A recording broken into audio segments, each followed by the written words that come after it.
दोस्तों नमस्कार। बिहार में नीतीश कुमार का दौर अब ख़त्म हो चुका है। उन्हें राज्यसभा भेज दिया गया है। अब बिहार की बागडोर सम्राट चौधरी के हाथ में है। चाहे नीतीश कुमार का दौर हो या लालू यादव का दौर, इन दोनों की कार्यकाल में दशकों से बिहार में सामाजिक न्याय की पॉलिटिक्स को मजबूत करने की कोशिश की गई। एक और मुख्यमंत्री का नाम मैं जोड़ना चाहूँगा, कर्पूरी ठाकुर। इन तमाम चेहरों ने सामाजिक न्याय की राजनीति को मजबूत करने की कोशिश की। इसके बावजूद भी ऐसा क्यों है कि बिहार आज भी एक पिछड़ा राज्य है? आज की इस वीडियो में हम इसी के ऊपर चर्चा करेंगे, द हिंदू में प्रकाशित हुई रेवेका वर्गीस की लेख के हवाले से।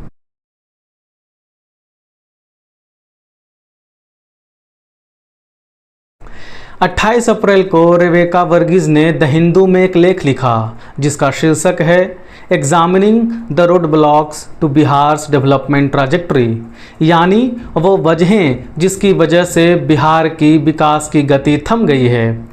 रेवेका बिहार में विरोधाभास की स्थिति को रेखांकित करते हुए लिखती हैं कि एक तरफ जहां बिहार अपनी प्रोग्रेसिव राजनीति के लिए जाना जाता है, जिसके केंद्र में है सामाजिक न्याय, मर्यादा और बराबरी, वहीं दूसरी तरफ सोशियो इकोनॉमिक इंडिकेटर यानी सामाजिक आर्थिक सूचकांक के मामले में बिहार सबसे पिछड़ा राज्य है। 2024-25 में बिहार की कुल प्रति व्यक्ति आय थी 70,000 रुपया, जो भारत की प्रति व्यक्ति आय के मुकाबले बेहद पीछे है। ह्यूमन डेवलपमेंट इंडेक्स में भी बिहार निचले पायदान पर खड़ा है। 2023 में भारत का ह्यूमन डेवलपमेंट इंडेक्स रहा 0.68, वहीं बिहार का 0.65। इस विरोधाभास को समझाने के लिए रेवेका हमें बिहार का राजनीतिक विकास की यात्रा पर लेकर चलती हैं। बिहार का राजनीतिक विकास के केंद्र में था एक नारा, रोटी और इज्जत, यानी पिछड़े वर्गों की आर्थिक स्थिति में सुधार और उन्हें सम्मानित जिंदगी मुहैया कराना।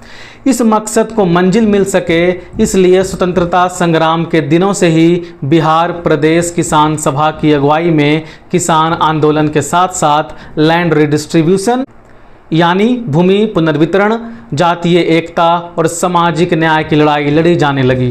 पिछड़े वर्गों खासकर जादव, कोयरी और कुर्मी ने तथाकथित ऊंची जातियों के प्रभुत्व को चुनौती देना शुरू किया। आज़ादी के बाद बिहार में जमींदारी व्यवस्था को खत्म किया गया। जमींदारी उन्मूलन ने इन पिछड़े वर्गों को सशक्त बनाने का काम किया। पिछड़ी जातियों और वर्गों को राजनीतिक क्षेत्र में भी प्रतिनिधित्व मिल सके, इसलिए राम मनोहर लोहिया और जयप्रकाश नारायण जैसे नेताओं ने संघर्ष किया। 1970 के बाद के दशकों में लालू यादव जैसे नेताओं के नेतृत्व में एक खामोश क्रांति हुई, जिसने न सिर्फ राजनीति में उच्च जाति के वर्चस्व को तोड़ा, बल्कि आरक्षण के माध्यम से पिछड़ी जातियों ने अपना स्थान सुरक्षित करने का रास्ता तैयार किया। लेकिन इन तमाम परिवर्तन के बावजूद एक चीज़ नहीं बदली, खेत की मिट्टी। बिल्कुल सही सुना आपने, खेत की मिट्टी, यानी पिछड़े जातियों के राजनीतिक प्रतिनिधित्व के बावजूद कृषि संरचना बरकरार रही। जमींदारी उन्मूलन की वजह से पिछड़ी जातियों के कुछ वर्गों जैसे जादव, कुर्मी और कोयरी को फायदा तो पहुंचा, लेकिन बाकी जातियों तक इसका फायदा नहीं पहुंच सका। नतीजतन इन जातियों ने भी सत्ता में आने के बाद इकोनॉमिक हायरार्कीज को बनाए रखा। 2020 तक चुनाव लड़ने वाले कैंडिडेट्स की औसत संपत्ति 5 करोड़ से अधिक हो गई, जो कि ग्रामीण परिवारों की औसत से कहीं अधिक थी। मतलब कि सोशल जस्टिस की बात करने वाले नेता भी अब एलिट हैं, करोड़पति हैं, पर जनता, उनका पर कैपिटा इनकम आज भी 70,000 रुपया। लब्बो लुआब ये कि आरक्षण के कारण ये सत्ता तक तो पहुँचे, लेकिन सत्ता में आने के बाद इन्होंने भी इकोनॉमिक स्ट्रक्चर को चुनौती नहीं दी। नतीजा ये हुआ कि बिहार विकास की सभी सूचकांक में निचले पायदान पर खड़ा है। वर्गीज 2012 और 2018 में किया गया एक सर्वे का जिक्र करती हैं। इस सर्वे के मुताबिक समस्तीपुर जिला का एक गांव है नया नगर। 2012 की सर्वे में पाया गया कि इस गांव में भूमिहारों की आबादी है 22%, लेकिन उनका प्रभुत्व उपजाऊ जमीन पर 95% है। कटकुआं नाम का एक गांव है वेस्ट चंपारण में। 2012 के सर्वे में पाया गया कि वहां 50% लोग भूमिहीन हैं। इन 50% में से 14% आबादी जादवों की भी शामिल है। इस सर्वे के माध्यम से वर्गीज यह बताने की कोशिश कर रही हैं कि बैकवर्ड कास्ट को पॉलिटिकल रिप्रेजेंटेशन तो मिला, लेकिन जमींदारी उन्मूलन के बावजूद कृषि व्यवस्था में बहुत बदलाव देखने को नहीं मिला। जादव और कुर्मी समुदाय के लोगों ने जमीन का कुछ टुकड़ा तो पाया, लेकिन जो भूमिहीन थे वो भूमिहीन ही रहे, उनका आर्थिक उत्थान नहीं हो सका। आज भी बिहार के 2/3 SC/ST परिवार भूमिहीन हैं। बिहार जैसे प्रदेश में जहां भूमि ताकत का परिचायक है, तो ऐसे माहौल में भूमिहीन लोगों की जिंदगी सिर्फ आरक्षण से नहीं बदल सकती। इस सर्वे का एक दूसरा एंगल भी है, लिटरेसी रेट। साल 2012 में कटकुआं का लिटरेसी रेट था 60%, जो 2018 में बढ़कर हो गया 79%। महिलाओं की लिटरेसी रेट की बात करें तो 46.7% से बढ़कर साल 2018 में 67% हो गई। इन आंकड़ों में ये साफ साफ देखा जा सकता है कि महिलाओं की शिक्षा के साथ साथ ओवरऑल शिक्षा का प्रतिशत भी बढ़ा, लेकिन ये राष्ट्रीय साक्षरता दर से कम है। रेवेका इन आंकड़ों से ये बता रही हैं कि रिजर्वेशन की वजह से शिक्षा दर तो बढ़ा, लेकिन कटकुआं में 50% परिवार भूमिहीन हैं। जमीन नहीं तो पढ़ाई के बाद भी आमदनी का सोर्स नहीं। इसलिए लिटरेसी रेट बढ़ने के बावजूद ह्यूमन डेवलपमेंट इंडेक्स और प्रति व्यक्ति आय सबसे नीचे है। दूसरी तरफ नया नगर में 34% आबादी दलितों की है, पर ग्रेजुएट डिग्री सिर्फ 2 लोगों के पास है। मतलब कुर्सी दलित नेता को मिली, पर सबसे निचले तबके के बच्चों तक स्कूल कॉलेज की सीढ़ी पहुंची ही नहीं।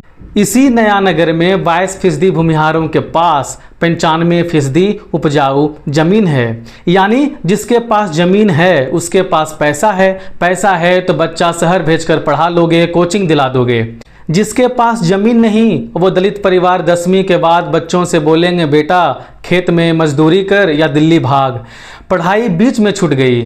इन आंकड़ों के जरिए रेवेका यह कह रही हैं कि जब तक सबसे निचले पायदान पर खड़े दलित के हाथ में जमीन नहीं आएगी, तब तक पढ़ेगा बिहार तो बढ़ेगा बिहार सिर्फ एक नारा ही रहेगा। आपके जेहन में एक सवाल आ रहा होगा, क्या सिर्फ जमीन न होने की वजह से बिहार की स्थिति दयनीय है? बिल्कुल नहीं। फैक्ट्री नहीं लगी, बिजली और सड़क सालों बाद आई, क्वालिटी पढ़ाई नहीं मिली, ये सब कारण हैं।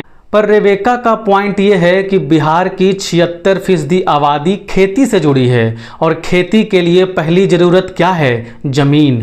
जब 50% गांव भूमिहीन हो, 2/3 दलितों के पास खेत न हो, तो डिग्री लेकर भी वो कहाँ जाएंगे? या तो दूसरे के खेत में 200 रुपये दिहाड़ी या ट्रेन पकड़कर पंजाब, दिल्ली, मुंबई। इसलिए लेख का निचोड़ ये नहीं कि सिर्फ जमीन दो, निचोड़ ये है कि बिना एसेट के सिर्फ आरक्षण और स्कूल अधूरे हैं। जमीन, इंडस्ट्री, स्किल तीनों चाहिए, पर बिहार में पहली सीढ़ी ही टूटी हुई है।